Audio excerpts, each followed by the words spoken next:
Bismillahirrahmanirrahim. Assalamualaikum warahmatullahi wabarakatuh. Bersua dalam berita perdana malam ini, saya Husin Ismail. Saya Umi Masitas Osman. Berita-berita utama malam ini.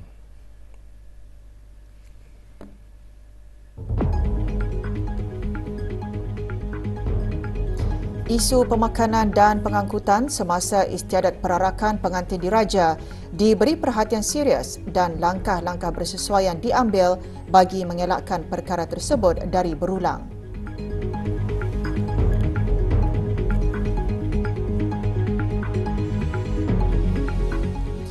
Sembada berpotensi menjadi beras pilihan utama dengan sokongan pengguna domestik dan kualiti yang terjamin.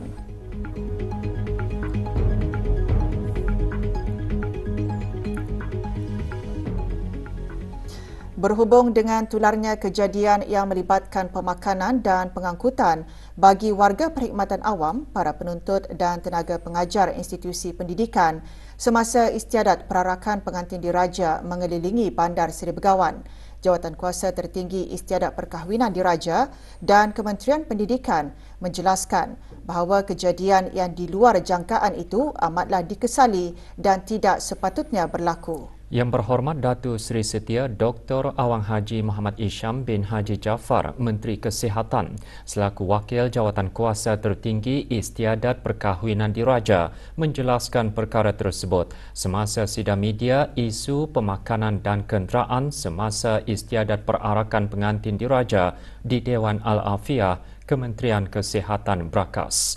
Juga menyertai sidang media Yang berhormat Datuk Seri Setia Awang Haji Ahmadin bin Haji Abdul Rahman, Menteri Hal Ehwal Dalam Negeri selaku pemangku Menteri Pendidikan.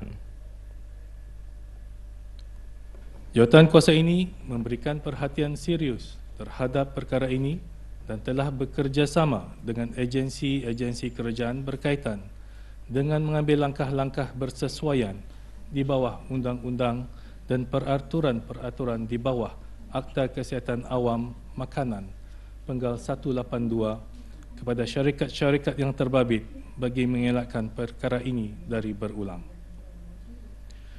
Jawatankuasa Tertinggi Istiadat Perkahwinan Diraja telah menegaskan agar setiap pihak yang terlibat untuk tidak leka dan sentiasa mematuhi peraturan-peraturan yang dikeluarkan kerajaan, khususnya berkaitan memelihara dan menjaga kesejahteraan rakyat dan penduduk. Dalam masa yang sama juga, penyelenggaraan majlis-majlis berkaitan pada masa hadapan akan dapat menjadikan pengalaman ini sebagai satu pengajaran dan iktibar bagi setiap perancangan yang akan dibuat, di mana ianya perlu dilaksanakan dengan sebaik-baiknya bersama dengan pihak-pihak yang berkepentingan, khususnya dari aspek penjagaan kesejahteraan, kesihatan dan keselamatan agar tidak dikompromi dengan sesuatu pun. Sehubungan dengan ini, Jawatankuasa Tertinggi Istiadat Perkahwinan Diraja, Jawatankuasa Kerja dan pihak-pihak yang ditugaskan dalam menyelenggarakan istiadat perkahwinan diraja ini memohon maaf atas segala kesulitan dan ketidakselesaan yang dihadapi oleh setiap mereka yang terkesan dari kejadian ini. Pada sidang media yang sama, pemangku Menteri Pendidikan menjelaskan jumlah makanan tapau yang terjejas semasa istiadat perarakan. Berkenaan dengan packages, ia terdapat satu daripadanya pembekalan roti ban yang melibatkan 775 kepada 3 buah sekolah. So roti ban itu memang kira indah sesuai untuk the consumer. Yang kedua is berkenaan dengan packages satu these are so-called isolated cases. We juga untuk makluman bersama Kementerian Pendidikan dipertanggungjawabkan untuk menyelaras pembekalan tapau sebanyak 23,800 bagi pelajar dan 15,700 bagi warga perkhidmatan awam. Jadi pembekalan tapau yang telah rosak dan tular di media sosial adalah tapau dari pembekal yang menyediakan tapau bagi warga perkhidmatan awam.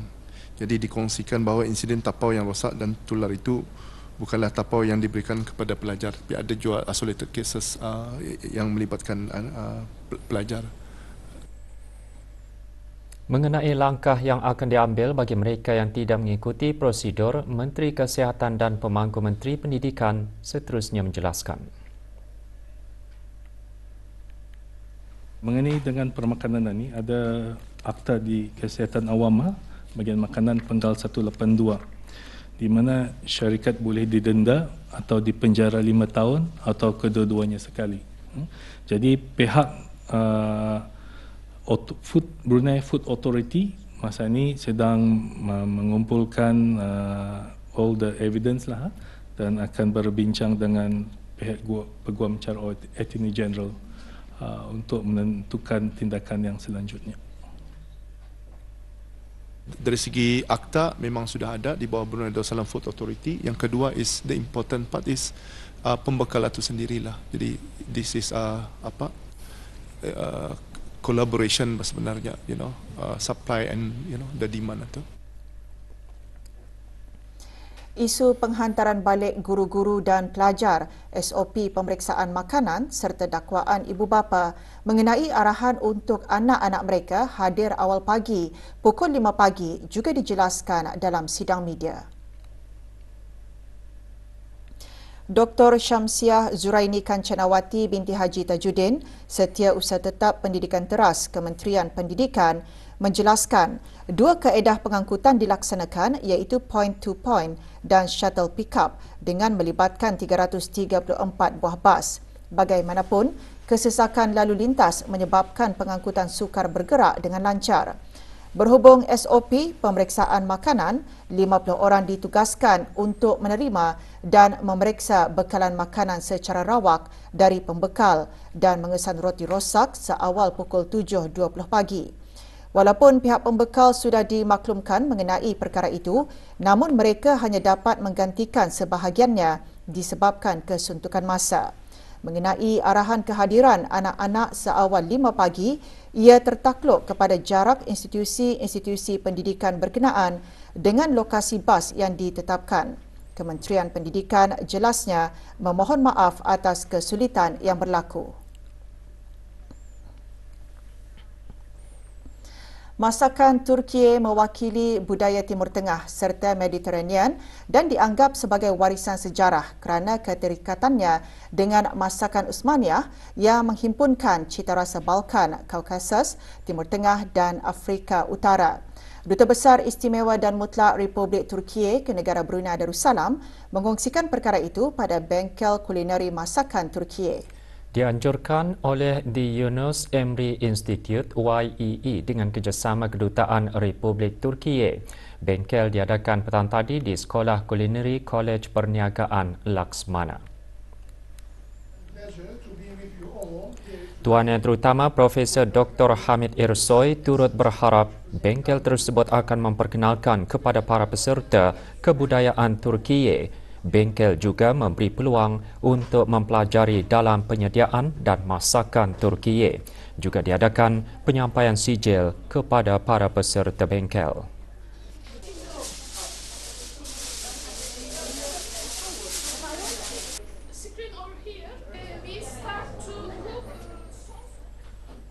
...63 pelajar diterima masuk ke Institut Tahfiz Al-Quran Sultan Haji Hassanah Bolkiah tahun ini bagi mengikuti pengajian di peringkat menengah. Pagi tadi diadakan majlis penerimaan pelajar-pelajar baharu institut berkenaan.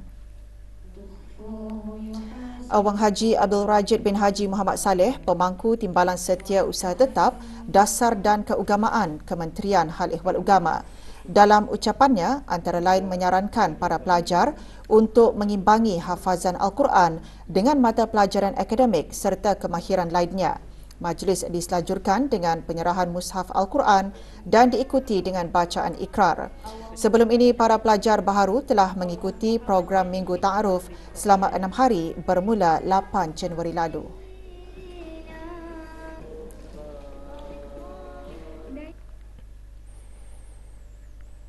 Kempen kebersihan di kawasan Perbandaran Tutong galakkan penglibatan masyarakat dalam memastikan kebersihan persekitaran. Kembali selepas ini dengan bahan berita mengenainya.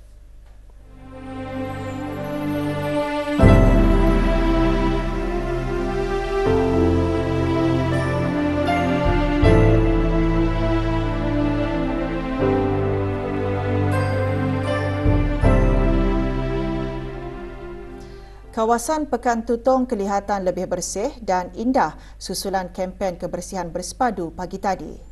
Kempen melibatkan para pegawai dan kaki tangan Jabatan Bandaran Tutong dengan kerjasama para peniaga gerai selera Tutong dan sukarelawan. Antara yang menyertainya Awam Muhammad Sofian bin Haji Basri, pemangku pegawai daerah Tutong. Diadakan sempena Hari Sukarelawan Antarabangsa. Kempen merupakan inisiatif Jabatan Bandaran Tutong ke arah memastikan gerai berkenaan sentiasa bersih. Kempen kebersihan ini dihasratkan akan dapat meningkatkan penglibatan masyarakat, terutama peniaga-peniaga di kawasan Perbandaran Tutong khasnya dan Pekan Tutong amnya dalam meningkatkan dan memudayakan kebersihan sebagai amalan hidup harian. Kementerian Sumber-Sumber Utama dan Pelancongan melalui Jabatan Pertanian dan Agri Makanan hari ini mengadakan kempen Hari Bertindak Kemajuan Pertanian. Diadakan sempena Hari Sukarelawan Antarabangsa. Kempen berlangsung di Pasar Kitani, Pusat Agribisnes Rimba. Beberapa demonstrasi diadakan, antaranya penanaman tanaman nyirik, pembiakan tanaman pisang, mengenal pasti kesegaran telur ayam dan mengelupis. Selain itu, beberapa petak pengenalan mengenai Seksyen Kemajuan Pertanian Daerah juga disediakan. We're hoping that orang ramai dapat menimba sebanyak ilmu, especially tentang penanaman daun nyirik yang sekarang ini memang jabatan encouraging untuk ditanam untuk membantu industri pertanian negara Brunei Darussalam, dan juga cara penanaman pembiakan tanaman pisang. So we are hoping orang ramai, or especially pengusaha-pengusaha pertanian mendapat ilmu itu dan mempraktikkannya untuk membantu meningkatkan industri pertanian itu sendiri. Sokongan pengguna domestik terhadap beras tempatan sembada dijangka dapat membantu mempelbagaikan lagi sumber ekonomi negara agar tidak bergantung sepenuhnya kepada hasil minyak dan gas. Ia sekaligus mendukung petani dan peladang tempatan dalam mengukuhkan sektor pertanian di negara ini. Ikuti butiran lanjutnya bersama Zulfatli Haji Kasim.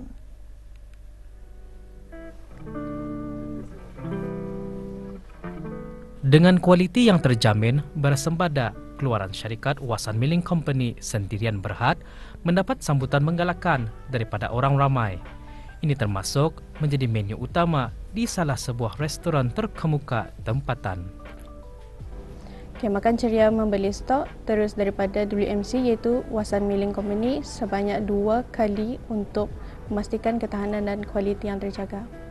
Di mana setiap kali kami mengambil stok ianya baru diproses sehari sebelumnya. Dengan adanya stok beras tempatan yang agak stabil masa ini, insya-Allah menu lokal akan kami teruskan di masa akan datang dan kami berhasrat untuk membanyakkan lagi menu-menu daripada bahan beras sembada ini. Sokongan berterusan daripada pengguna tempatan di samping kualitinya yang setanding dengan beras import, sembada mampu menjadi beras pilihan utama orang Brunei sekaligus berpotensi dipasarkan ke luar negara. Laporan Zulfatli Haji Kasim untuk Berita RTB. 2 buah syarikat di daerah Tutong dikenakan kompaun kerana membuang sampah dan bekas bahan binaan merata tempat di kawasan tapak projek.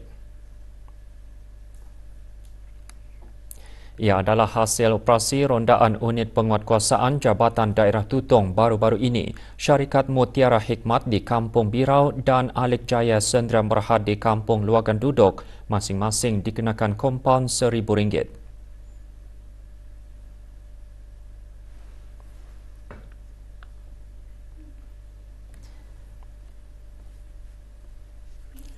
Tiga lokasi yang dipercayai menjalankan kegiatan tidak bermoral diserbu oleh Unit Siasatan Penumpasan Perjudian dan Pencegahan Maksiat Jabatan Siasatan Jenayah Pasukan Polis di Raja Brunei.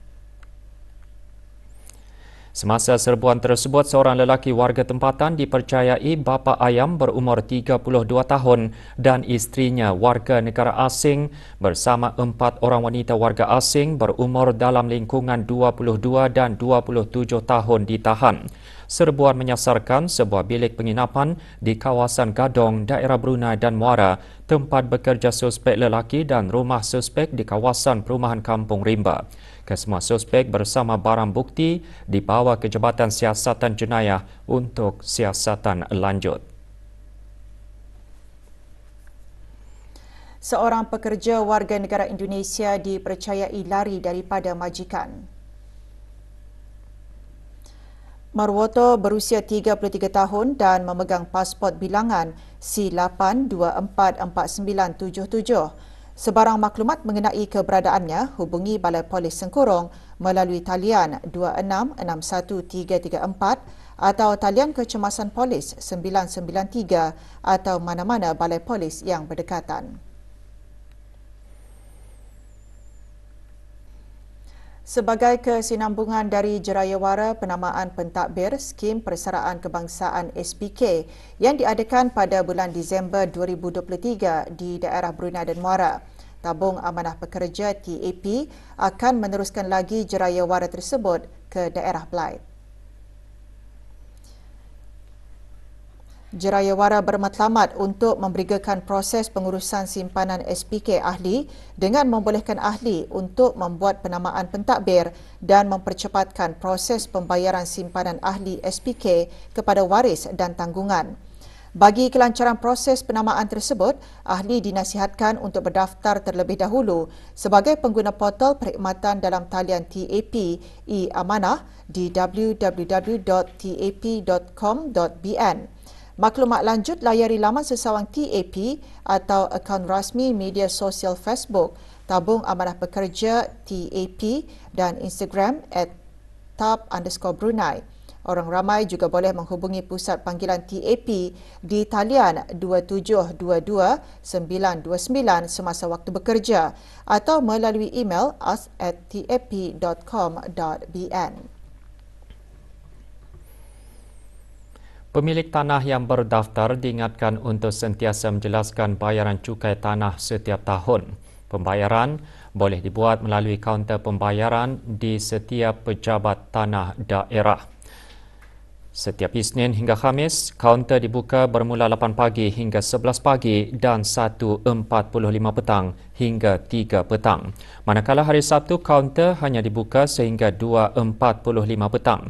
Pembayaran menggunakan cek hanya akan dapat diterima pada waktu pagi. Pembayaran juga boleh dibuat secara dalam talian melalui aplikasi BIBD Online Banking. Bagi tanah lesen tumpang sementara LTS, pembayaran tahunan hanya boleh dibuat di kaunter pembayaran di setiap pejabat tanah daerah. Maklumat lanjut mengenai jumlah tunggakan dan tata cara membuat pembayaran melalui BIBD, layari laman sesawang Jabatan Tanah www.land.gov.bn. Keputusan peperiksaan Brunei Cambridge GCE peringkat AS dan A bagi sesi Oktober-November 2023 telah dikeluarkan. Seramai 1,115 calon telah menduduki peperiksaan BCGCE peringkat AS sesi Oktober-November 2023. Daripada jumlah tersebut, 1,110 adalah calon sekolah. Daripada jumlah berkenaan, 72.70% calon memperoleh 2 AS dan ke atas, manakala 47.03% calon sekolah memperoleh 3 AS dan ke atas. Sementara itu, 1,649 calon menduduki peperiksaan BCGCE peringkat A sesi Oktober-November 2023. Daripada jumlah tersebut, 1,582 adalah calon sekolah dengan 84.39% memperoleh 2A dan ke atas. Manakala 67.83% calon sekolah memperoleh 3A dan ke atas. Keputusan peperiksaan hanya akan diperoleh melalui pendaftaran pesanan ringkas SMS. Manakala slip keputusan dikeluarkan selepas keputusan peperiksaan diumumkan. Bagi calon persendirian, hanya akan diberikan pada satu tarikh yang akan dimaklumkan kemudian. Bagi calon yang berhasrat untuk menduduki peperiksaan Brunei Cambridge GCE peringkat AS dan A, pendaftaran bagi bulan Mei-Jun tahun 2024 masih dibukakan dan tarikh tutup pendaftaran ialah pada hari Khamis 15 Februari 2024. Bagi calon-calon sekolah, hendaklah menghadapkan permohonan melalui sekolah masing-masing. 36 pasukan bertanding dalam kejohanan sepak takraw perkasa dianjurkan oleh Persatuan Kampung Sabah Perkasa. Kejohanan dirasmikan petang kemarin di Kompleks Sukan Sungai Kebun.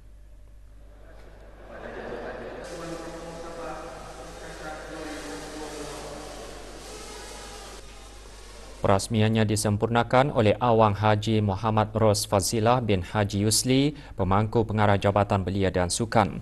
Kejohanan memberikan peluang kepada pemain-pemain muda dalam arena sukan sepak takraw sebelum diketengahkan ke dalam pasukan kebangsaan.